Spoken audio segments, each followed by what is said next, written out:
Yo, yo, yo, what is going on? It is your nerdy DJ, Master Cunch, here with Normies to Nerds, with a special edition of Nerd Talk Radio. Tonight, we're going to be talking about Moon Knight Ep.3. That joint, again, was another lit episode, third in a row for real for me. So, we got to talk about that tonight. Look, we are out here. I'm actually on vacation. I'm used to streaming at like 10 o'clock, 9 o'clock Eastern Standard Time, but your boy is out on vacation. I got like a little hour. So I wanted to hop on here from the hotel room on the West Coast, where it's still sunny outside, and talk to you all about Moon Knight and some of the things I really enjoyed from that episode. So this should be interesting. This should be interesting because I'm on the internet, hotel internet. Uh, yeah, that should be all I had to say. I'm on hotel internet. Um, Yo, Moon Knight is so fire. Only one. Look, all these comments are just popping up in here. Let me go ahead and turn this music off. Yeah, it's gonna be a little bit more of a stream. No, not a lot of the actors. I don't think I can like play. Um, I don't think I can play the like some of the trailer footage that I want to watch. Multiverse of Madness when we talk about that new footage. I don't think we can do some of that. I just wanted to get in here and just kind of have a regular chill conversation. Not even gonna have the music in the background. So yeah, but what's going on, King James? Only one, the homie, Matt GT, Mike Lord Porter. What is going on, y'all? How are y'all doing? Like, and I apologize if it's choppy. I expect this stream because I'm in a hotel, bro. I'm in a hotel. I don't even know if we should continue even trying to get this out here. I might just have to record something and just upload it. Let me check to make sure. I'm gonna check real quick if we're still good in here. Checking in from the West Coast of the register. Yeah, bro. I'm out here in California, out here in San Diego, enjoying my time. I just want to check to make sure. I know it's probably gonna be a little buffery, but I just want to check to make sure that we're still um, at least passable. Let me check to make sure. I'm going to check real quick. If we're still good in here. Checking in from the West Coast of yeah, bro. Have a shot. You're on vacation. Hey, yo, man, look, I'm on the East Coast. I'm on the West Coast. So, man, I ain't been doing, look, we just did a little bit of drinking, but I've been partaking in some other good stuff. You know what I mean? But look, let's go ahead and get into it, bro, because Moon Knight episode. I got about an hour here. And I really want to dive into this Moon Knight episode. What did you guys think about this Moon Knight episode? Is it from a scale of 1 to 10? Let me know what you all think about this Moon Knight episode. For me, this Moon Knight episode was like a 9, bro. And it was because of the action, but it's because I got like feels, bro. Like this show is taking us to places that before Moon Knight I wouldn't have thought that we were getting into. And that's talking about the gods. Like we're actually seeing gods who are like in the MCU right now. We're seeing those gods in the form of Moon Knight, like through their avatars. Like we're learning about that realm of things. So for me, it's like, bruh, that whole experience when we went in there, like when we went into the Great Pyramids of Giza, and we were learning about they were bringing we saw the statues or what have you. I was like, are we going to see Bast? You know what I mean? Like I kind of was like on the edge of my seat at what we might see. Um, so it's very interesting how Moon Knight is bringing us to that point of the gods, but then also as well still continuing to give us a show with great intrigue and also a show that's really trying to we're really trying to solve a mystery here, right? We're really trying to figure out what's going on. So overall, bro, Moon Knight is delivering on all angles. The action in Moon Knight has been dope. Darth Chaos, what's going on, bro? The action in Moon Knight has been dope, as well as the story. All right. So look, let's not waste some more time here, and let's get out here into uh into the screen sharing. Let's just go over some of the stuff. I'm gonna start from the top here. We just start from the top. We just start from the top. Like I ain't gonna stop. One hop. You know what I mean? And I'm playing. I'm playing. Look, but yeah, we're gonna start from the top here and just talk about this from the very get go. Uh oh. Am I am I losing my screen here? All right, cool. And again, I apologize. Is it good on y'all's end? Let me know. Is it good on y'all's end because I'm on this hotel Wi-Fi? But if it's good on y'all's end, I'm fine with it. All right, bet. I got that going. Cool. So yo, first off, let's talk about this early on part where Mark is um really trying to figure out where Haro is. He's going through this path here. And we see this take over. And we assume that it's Steven taking over here, right? Because Steven is talking to Mark through the knife. We assume it's Steven. But Oscar Isaacs is killing it here. And they wait a minute, where we going? Where we at? I bet. We assume it's Steven. Choppy, but you hear me great. She's choppy, but you all right, cool. I appreciate it. I mean, anyway, look, this is a great interest because Mark is trying to track down his path to Harville here, right? I'm going to focus in and hone in here. So if I ignore chat for a little bit, please forgive me. But they seem to be like kind of showing mercy, right? Because you see, Mark is not necessarily like knocking out the kid. He's feeling for the teenager who's just being caught up in this cult. And screw you to Harrow for putting this teenager in this type of harm's way here. Um, but they just got killed, killing the man who had Mark's information. No idea who that person could be. But then, we see different blackout spots, and this is interesting to see Mark going through these blackouts and personality switches when he's not in control, and how that dynamic has changed here. And I think that might have a little bit to do with Kanchu, but a great way to add the intrigue of who this third party could be here, right? Like we see, we see Mark like, yo, Steven, you're wilding, right? Because he stabs the dude, like he kills everybody else with the knife, and he's like, "Yo, Steven, bruh, you are wilding. We didn't get the information. Like, what are you doing, bruh?" It's funny how Mark is like that to Steven. But then Steven, on the other hand, is like, "Yo, that wasn't me." So everybody and their mama knows that this may well be Mr. Jake Lockley. And they may be teasing at Jake Lockley. And is Jake Lockley the one who's getting the job done? Now, here's something interesting because at the beginning, Mark was the one taking over for Steven out of nowhere, right? And was the one in the wheel.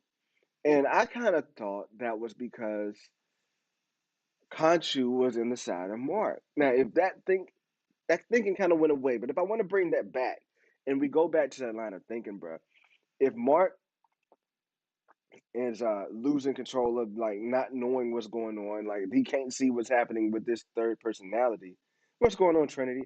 If Mark is going on that way, then is it possible that when this shit happens, that Khonshu is tapped into yet another personality, a more gritty personality, Jake Lockley? Like, and I'm very interested to see like what Jake is doing right here, right? Jake is from Chicago. Are we getting a Chicago personality? The way he's taking out bodies, he might be from Southside, West Coast, and good old San Diego, my mains. Uh, cool. We Geechee? All right, we good. We good. Look, this hotel Wi-Fi. I promise you, if I'm not here no more, this hotel Wi-Fi is a B word. Um, but nah, let's keep it going there. Look, we see moving on. This scene right here, this reminds me, yo. They find interesting ways to put Kantu into the frame here. Like he always pops up at the best time. And I actually love that about how they use Kantu. And really the talks that they had with Kantu there was dope. Now this year was a game changer early on. This year showed that the gods really do have power. In the last episode, it was like kind of hinted at that they don't have power to really make anything happen, right? But I think this shows that the gods really do have power, that they're really not choosing to interfere because they can make a lot of shit happen. Like if Khonshu can make the stars align into the way they were 2,000 years ago, and it's not just something that happens through his eyes, it's something that I'm thinking the whole world is seeing. Like I'm thinking this is like a world phenomenon that people are like, "What the hell is going on with our stars, bro?" Then they're powerful. They're just choosing not to do that. So Khonshu, of course, interferes, uses his powers, and again, I think shows that these gods are can do things, but are choosing not to. Which again is interesting that we're digging into the gods this early. Now, look, I know if we align the timing up, like Moon Knight was probably shooting. It was probably done shooting before, or it's probably shooting at least, or casted at least before Love and Thunder was done. So I'm kind of curious as to is this coming out too close to Love and Thunder to really have a tie-in? But I really find it interesting, bruh. Like I find it interesting that we are having these gods pop up right now when we're going to be having Thor: Love and Thunder with Gore the God Butcher coming up in just a couple of months here, and that trailer still ain't fucking here. But that's neither here nor there. That's neither here nor there. But we're going to be having the guys pop up soon. We know we're going to be seeing Thor again. No, we're going to be seeing Zeus in Thor: Love and Thunder, and they're from that same type of mythology type of thing, the Earth mythology that the Ennead is pretty much from, right? So I find it interesting that we're being brought that these guys are being brought in here, and that these gods, much like the Greek gods, are guys that do not interfere in human life or in any other life for that matter, any other matters. They do not interfere. So definitely motivation for someone like Gore the God Butcher to know about these gods and is just fine with these guys letting things happen. Even with oh man, Mike, I'm sorry you got to go, but it's cool. Video's a little choppy, but I sound fine. Cool, cool, cool. Thanks, thanks. I haven't been needing to work out because I'm building a new fence in my backyard. That's what's up. That's what's up. All right, let me get back in here. Um, but again, like I am going to find it interesting how they do this with Thor 4. Now coming into this moment here, bro, I just wanted to touch on this moment, just the feeling that it was giving me when we found out we was about to meet the Indian. Like I was like very like curious as to what we were going to see pop up. Like, are we going to see Are we going to see Bast? Are we going to see just the actual guys, or was it going to be the avatars? We find out that it was their avatars, but it's just interesting, like the relics that are in here. Now, is this boss on the right side? Somebody put it in the chat. Do y'all think that this boss on the right side of the room here in the Great Top in the Great Pyramid? Because I definitely thought this was boss. I don't this tie in here. Because I'm not necessarily sure if I want her to be from Wakanda.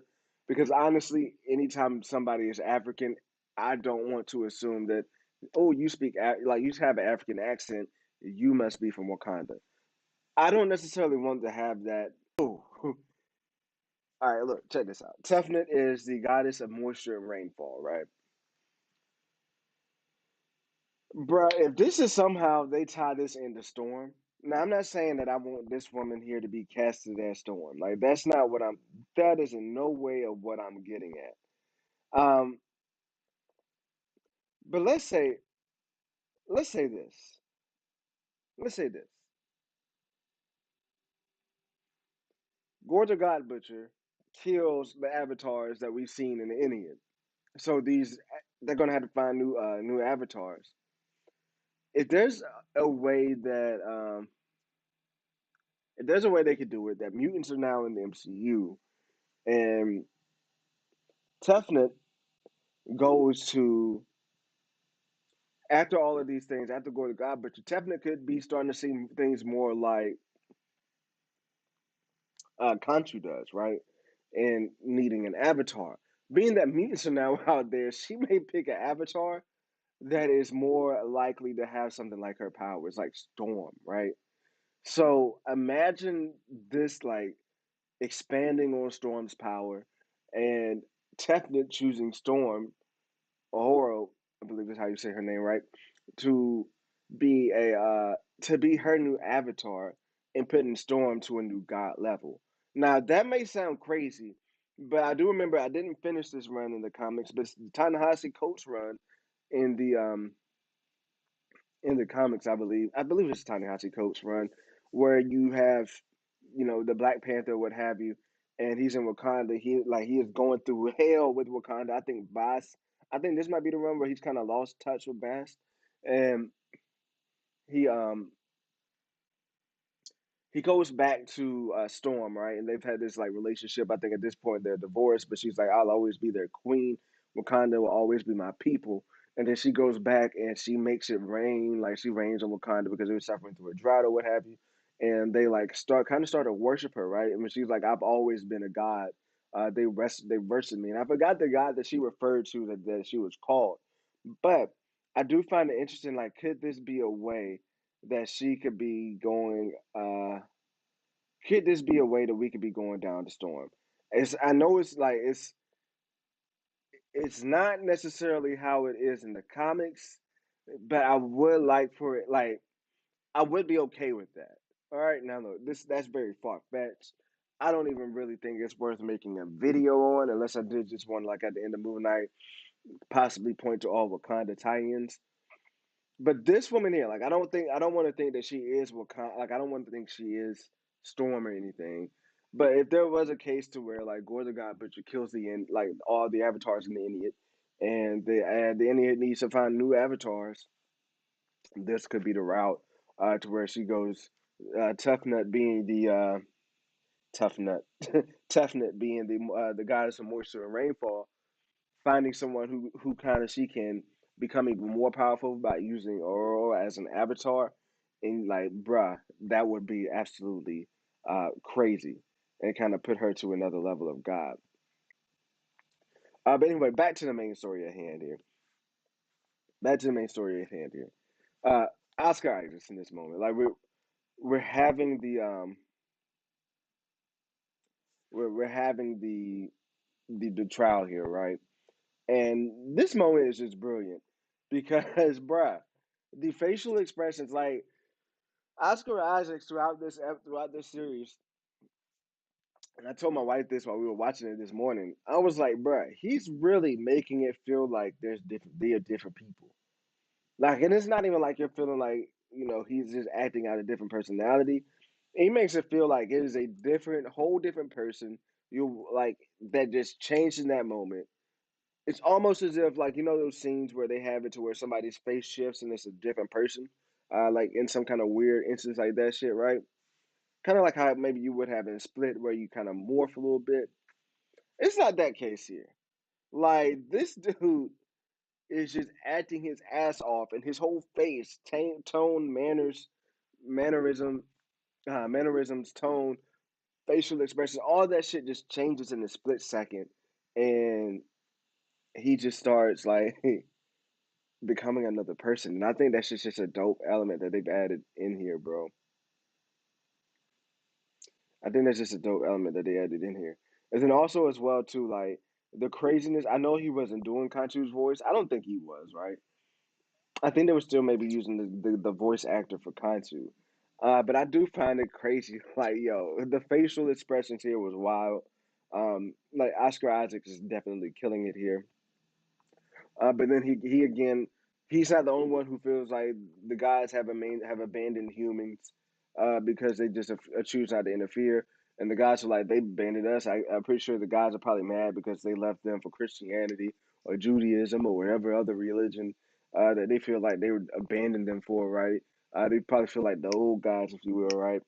Um, but it's interesting how Kanchu has that idea as well. Like, yo, you all have abandoned. Like, y'all abandon humanity. Y'all like humanity needs the power of gods. Like, bro, you had Thanos come through here, wipe out half of humanity. Imagine Khonshu being pissed off at the idiot for doing nothing about it, bro. For doing nothing about it.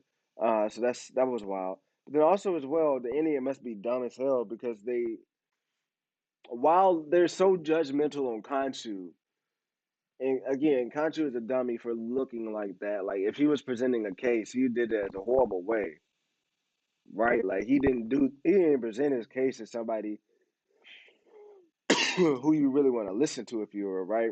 Khonshu presented his case as a crazy man.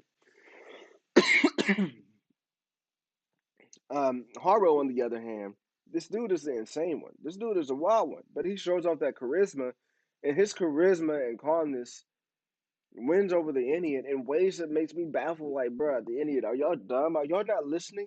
Like at the end of the day, when Mark was like, "Look, I know I'm not well, but at the end of the day, this dude over here is about to kill millions. You motherfuckers need to at least look into that." But they're not even observing what's going on with the world, right? They're not even caring about what this guy's trying to do with Amit because all they see is Khonshu and being a dick about trying to impose their will and power on Khonshu. The only smart one who seems to be doing that is I forgot her name, but the woman who was in love with like who seemed to have a relationship with Khonshu in the past. That guy, she's the only one that's like, yeah, these motherfuckers wild. And I found that interesting that he tricked the hell out of them. Again, though, let's move on. The scene here when you get to the pyramid, the Layla scenes were dope and everything, but I don't want to spend too much time on that. I think this was just kind of filler time, kind of relationship development. But moving along here to these scenes, just again another just brilliant form, a brilliant show of Oscar Isaac's changing, just changing his to a different person on the drop of a dime at any scene. So yeah, that was dope as well. But let's talk about Haro again. Haro, this episode to me, Haro was coming out as like somebody who we really saw how big of a threat Haro is.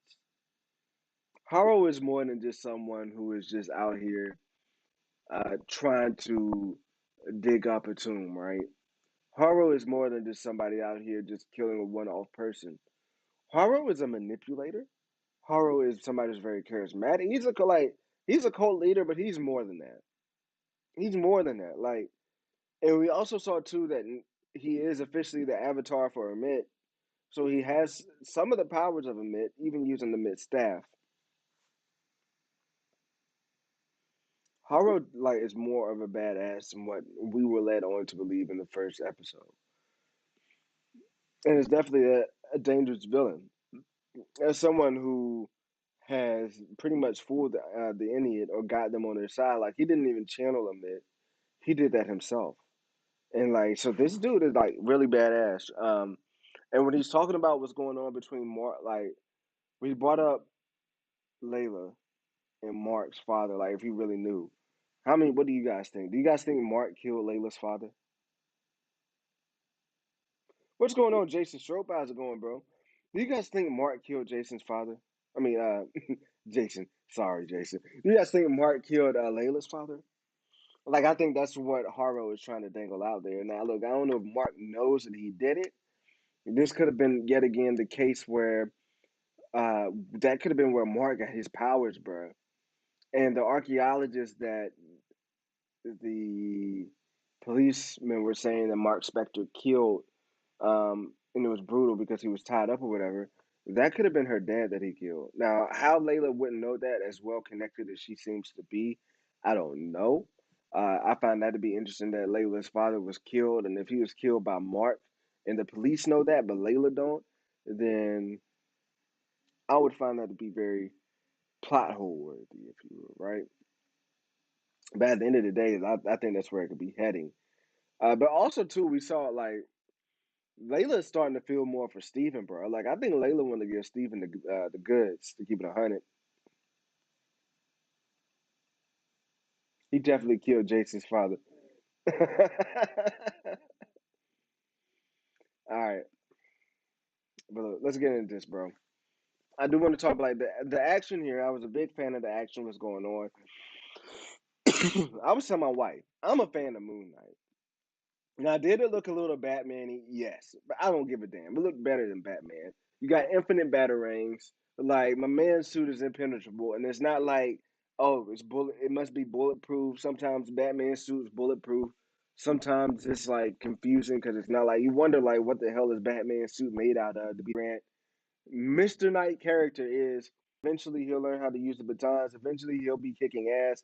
Eventually he'll be stepping out doing his own thing as Mr. Knight, not relying on Moon Knight to step in. That's how I think. That's how I think it would go, right?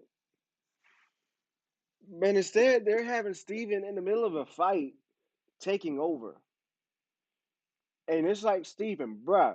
And we went over this in episode 2. People are gonna get hurt. Shit's gonna go down if you don't allow Mark to handle the fight. But Steven's like, no, stop it. And he ends up getting Mark in this predicament right here. And where Layla again has to come save him. And but like, bruh,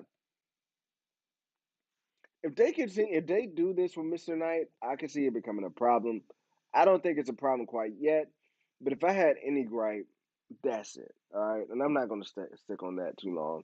But bruh, come on, like either allow Mr. Knight to take over and at least get some accidental shots in, or at least do some accident. Like I want to see Mr. Knight use his batons. I think we will down the line. But bruh. And also too, what do you guys think with the third? I'm sorry, I apologize. I didn't mean to yawn. But with the third personality of Jake Lockley being teased out, do you think he could possibly summon a suit? I'm curious as to what that could look like. Curious as to what that could look like right there. Nah, again, the action was dope. I really love the action here, and the action wasn't even the selling point of this episode.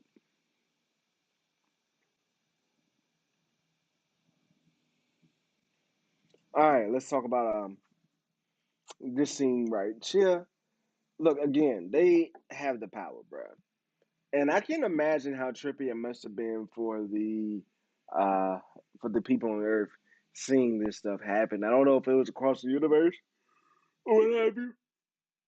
I don't know if it was just for like the portion of the world that could only see the stars in the area of Egypt that they were in. But this shit was absolutely like epic and very genius. And it's cool. I love how they did it because it's a moment where Conchu could see the use in Steven.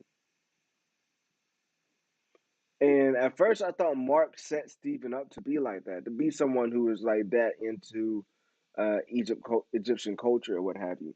I thought that was something Mark had set up, but it just seems like that's something that's just who Stephen is. And I find that to be very interesting because now they do have a use. I mean, of course, like you want to have somebody who's more in tune with the Egyptian mythology, if you will, Egyptian culture, if you are an avatar for an Egyptian god. Um, so that was to me genius here to have Steven be the one to pull that out. They spun the flat earth. What's going on, Solo Skywalker? Make sure you drop a like and subscribe to the channel, bruh. But when they spun the flat earth, I'm fucking weak, bro. I'm fucking weak, bro. But yeah, and then we're gonna end it off here with this scene here where they're in the stone. Now, this leads to a whole another path because we've seen trailer footage. I think we see where this is going. I think we see where this is going. It's going to take a while for them to dig to the tomb. I think it's going to take a while for them to dig to the tomb. But after this episode, I'm curious to know what it's episode 4, the mental hospital episode. And then we've seen footage where Mark Spector is standing up in front of Harrow. He's about to get killed. He looks like he's about to get killed at the tomb, and he falls into the water. I think that's where he might be resurrected as Moon Knight once again. And I think that could be where he frees Khonshu. Yeah, there's some Nerve Vengers in here, Solo. Yeah, we're definitely Nerve Venger heavy, bro. We're definitely Nerve Venger heavy. And again, energy and prayers to Josh and Elisa. Hope everything is well. Um, I always hear your names out of Josh's mouth. It's yeah. But I hope everything with them is well over there to keep it 100.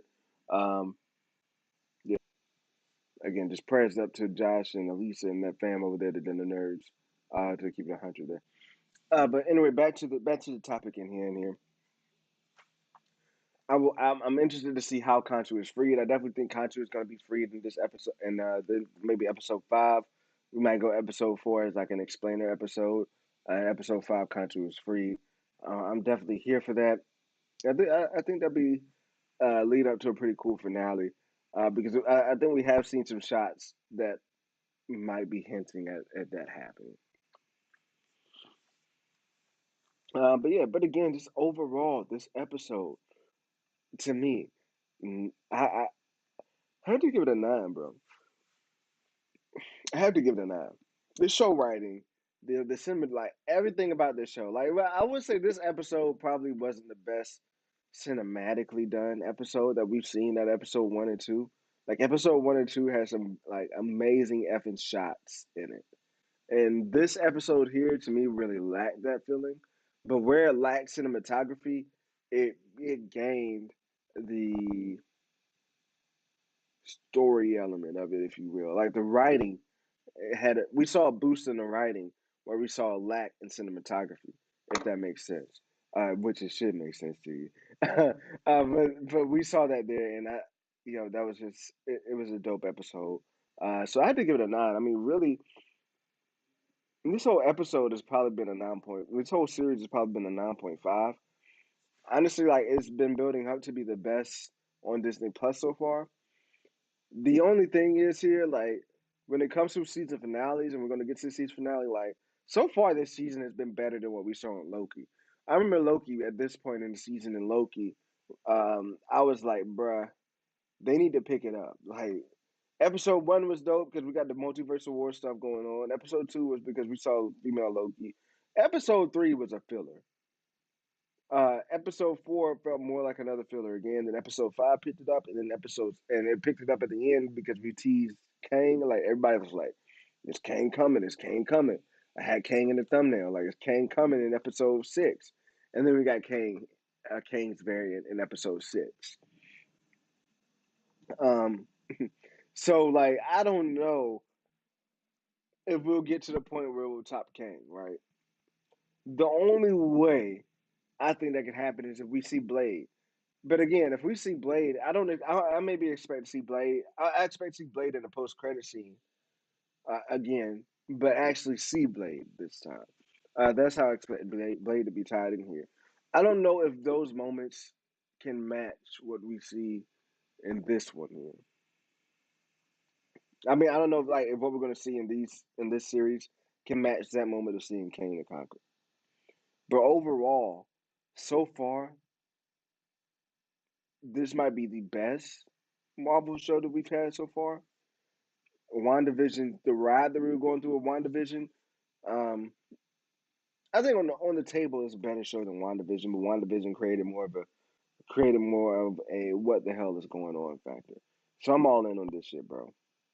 I'm all in on this shit. But yeah, let me catch up in the comments here.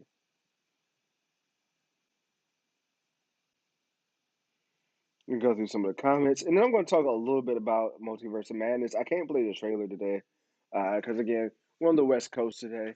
Not your normal setup here, at Normies Nerds Radio. But you know what it is? Still getting it on the air on vacation in the West Coast. That's why it's daylight outside right now, in beautiful San Diego. Shout out to the internet, to the hotel internet for at least letting my audio come through good, right? We did see Boston in the episode. That was Boston the Pyramid. I thought so. I thought that was Boston the Pyramid. Thanks for confirming that, Darth Chaos, because I know I wasn't tripping. Episode 3 was a solid 8.5 for me. Can't wait for the back half. That's what's up, only one. Matt says the best thing for me was watching Oscar Isaac's acting as Mark Spector and channeling the voice of Khonshu. He was looking around as he talks. That shit was crazy. Bro, that whole thing was wild, bro. That whole thing was wild. Mike Porter says it's intriguing, interesting, and fun. It definitely is. I think everybody would agree with that statement, Mark. I love the Jake. Omi One the homie says love the Jake teaser and also the nod to him with the black Cubs hat he was sporting this episode. Very interesting. I love that detail. I love that detail, Omi One. Is Jake from Chicago? Are we getting a Chicago personality? I don't know Jake's from Chicago, but I do know he's like very got his ear to the ground. And this series was supposed to be set in New York originally, but they didn't want to. I understand they didn't want to have too much stuff going on in New York, so I get it. In the credits, not an extra scene, but in the credits are rolling. There's clues. There is clues. I've not been needing to. Oh, okay. I saw you there. I see what you're saying, Trinity. Mike, I hope that migraine feels better, my man. What the hell are going on with our stars, right, bro? Like, bro, what the fuck is going on with our sky? Like, bro, like if I seen that joke, bro, look, I don't know how people in the Marvel universe are keeping it together. They keep it 100. Like, first off, a couple months before this, well, first off, everybody just came back. Like, you go from 2000 and what, 2011 or 12, where uh, you got aliens invading New York, wormholes and shit. And then you fast forward to Thanos snapping off, doing something very impossible that you thought could never happen, was half the population dusting away. And then 5 years later, they all come back through time travel. Then after that, Tony Stark, the one person who y'all feel like to keep y'all safe, that motherfucker dead. He gone. And then you got then you got Wakanda popping up out, like you don't know what to expect. Now in phase four, you got an Avenger going rogue taking over the entire town. You're taking over a town, right? Then you know somebody is Peter Parker, but then again you're like, what the fuck is Peter Parker? And then on top of that, you go into you go into Eternals. You got a big ass celestial like showing his head right outside of Earth, looking into the sky. Then you also got another hand coming out of Earth, and now you got your stars going all over the place, bro. Like, bro, I would be over living if I was in the MCU. I just have to say, like that comment, like, yo, what the fuck is going on with that star? It's like, yo, what the fuck is happening, bro? Yo, but the pyramid set did look dope. Boss confirmed facts. Moon Knight versus Gore fight, I would love that, bro. I would love that. But I would actually think that Gore would actually probably be cool with Moon Knight and Khonshu, because they actually do try to make shit happen on Earth. Like they actually do try to save lives. So I could actually see them being in line probably. Oh, that's not comic accurate, but she's a goddess of dance and music. Okay. Wonder which god is missing if we assume Amit and Khonshu are part of the NEI and Boss as well. We saw five and we're told there are nine. That is true. They show me one. I wonder which ones could be missed. Well, I have to go back and look at that. I have to go back and look at that. They should just go up to the guys and show who's digging the tomb out. Like motherfuckers, facts, bro. Like just go look. Just go look.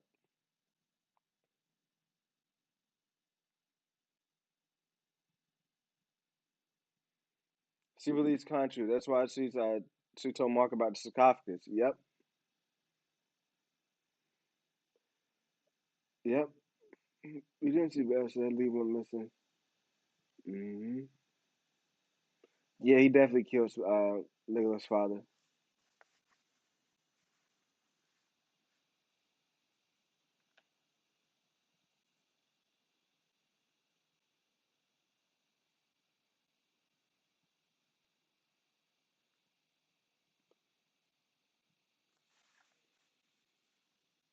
Hold on one second, y'all.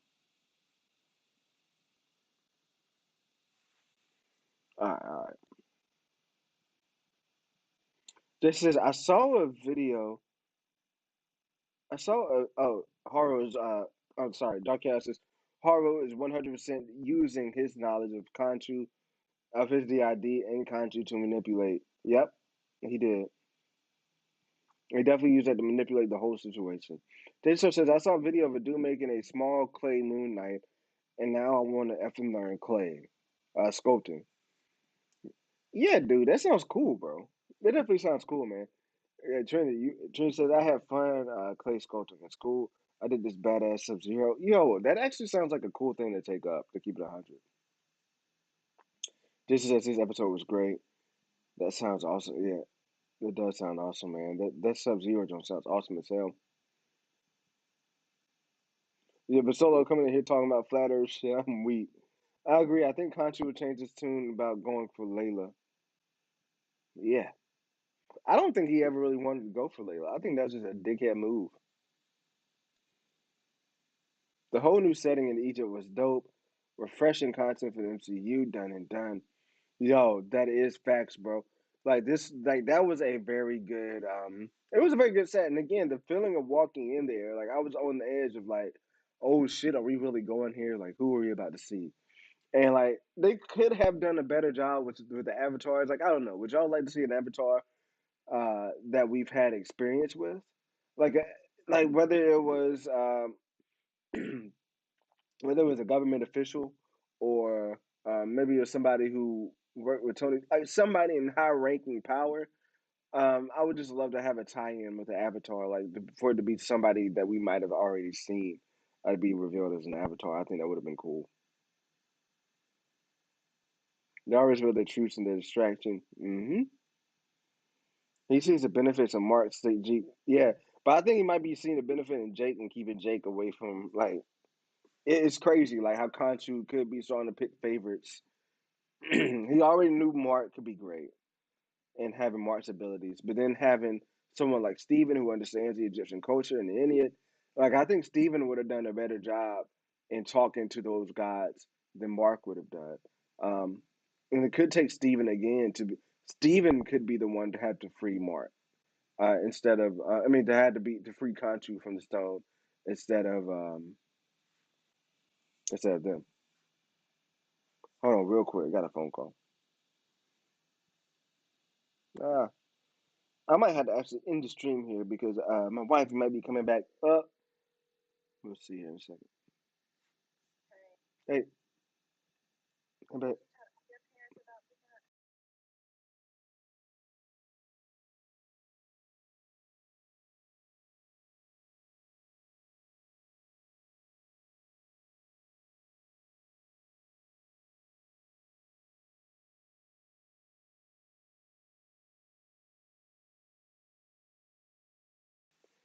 All right, all right, all right.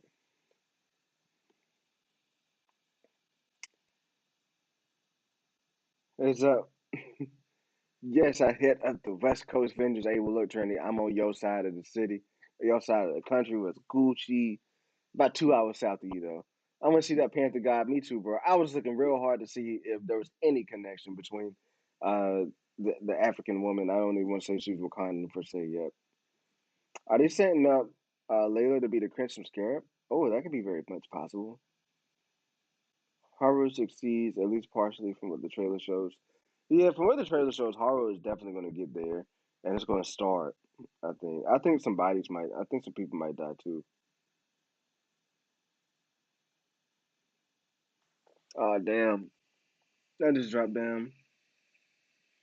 Rami and the dude playing wrong dropped some heat earlier, expecting some brand new characters and huge cameos, etc. Yeah, we're gonna. Have to, I'm not gonna be able to get into that in this stream. I'm sorry. I'm gonna be getting some Multiverse of Madness.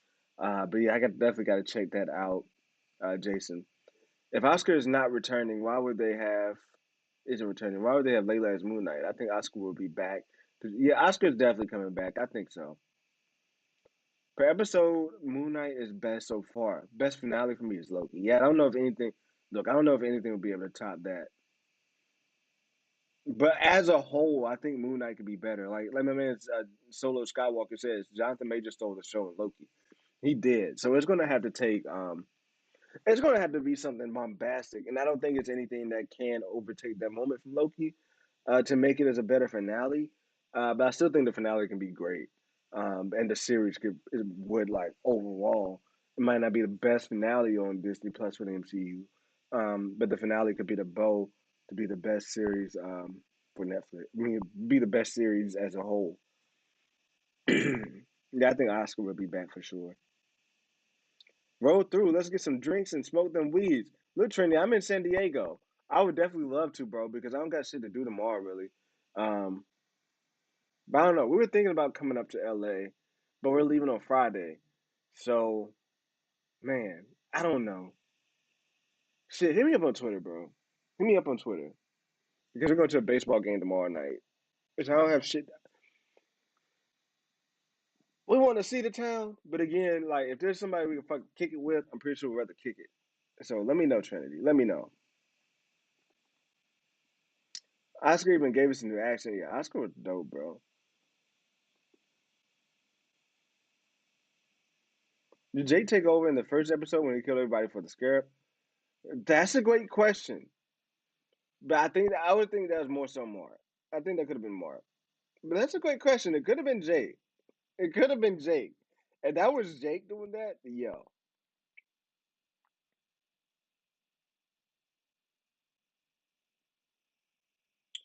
One of his personality suit has a spike set to. Ooh. Hmm. I had to look that up because I don't have no idea what you're talking about, Trinity. All of a sudden, the Earth was about to give birth to a new god and crown. He's crowned the king of the ocean. He crowned of the ocean, right? If episode 5 opens with Mark on a bridge, suddenly facing off with Spidey and Wolverine, yo, that would be so crazy, bro. That would be so wild. Like, yeah, that would tap into that side of it. But that's what I think. Like, I gotta see. I need to see other event. Like, I need to see Mark interact with other Avengers outside of Moon Knight. Yo, that Morbius Green Bear. He says, "Yo, that Morbius shirt is giving me flashbacks to that horrible time I had in theater." I'm sorry, bro. I'm sorry. I'm just on vacation. Oh shit, Jared, I'm like an hour away from you, bro. Hey, hit me up. Hit me up on Discord. Hit me up on Discord. You got this Savage She-Hulk and you never read it? Oh, you're more so you're on the other side of you're on the other side of LA. Okay, okay, I got you. If you go to the Padres game, you have a lot of fun. They actually have fun at the baseball games. Yeah, I love baseball games. I love being out there, bro. Yeah, I'm not like a fan of watching them on TV. Like I have watched more Yankees games. I'm a Yankees fan. I'm a Derek Jeter fan. F y'all. I played shortstop as a kid and through middle school. So F y'all. I'm a Derek Jeter fan. All right. Um, but I've been watching more of I've been watching more Yankees games so far this year because I think we got a squad for sure. But I'm more like, especially the wife, we just love being at baseball games. Like we would go to the minor league games. Like we love being at the Tides game in Norfolk, where we go to the minor league games, and like that was just a great atmosphere to be in. And then the same when we moved to Richmond and we watched the Richmond Squirrels. Those were great experiences. So this would be her first professional baseball game. I've been to a couple, but it'd be my first as like an adult, like going without my parents or what have you. So we're excited. But the thing is, I did book the tickets for the Padres and Braves game, and it's like, damn, Fernando Tatis is hurt and Ronald Acuna is out. Like that shit's just, that's just little bit of a kick in the butt, but it's all right. Respect, right? Respect the captain, man.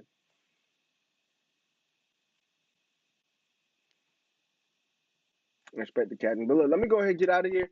Look, I appreciate y'all so much, but I gotta get out of here again. Quick vacation stream.